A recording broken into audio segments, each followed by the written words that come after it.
டெல்லியில் நடைபெற்ற தேசிய அளவிலான ஜூனியர் குதிரையேற்ற சாம்பியன்ஷிப் போட்டியில் தங்கம், வெள்ளி மற்றும் வெண்கல பதக்கங்களை வென்ற மாணவி ஹாசினியுக்கு ஏராளமானோர் பாராட்டுகளும் வாழ்த்துக்களும் தெரிவித்தனர்.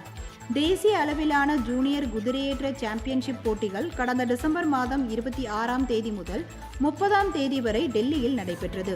இதில் இந்தியா முழுவதிலும் இருந்து சுமார் 150க்கும் மேற்பட்ட போட்டியாளர்கள் கலந்து கொண்டனர்.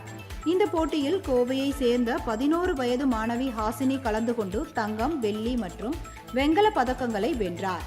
இதன் மூலம் தமிழகத்திற்கு பெருமை சேர்த்த ஹாசினியுக்கு பாராட்டு விழா குதிரையேற்ற பயிற்சி பள்ளி வளாகத்தில் நடைபெற்றது.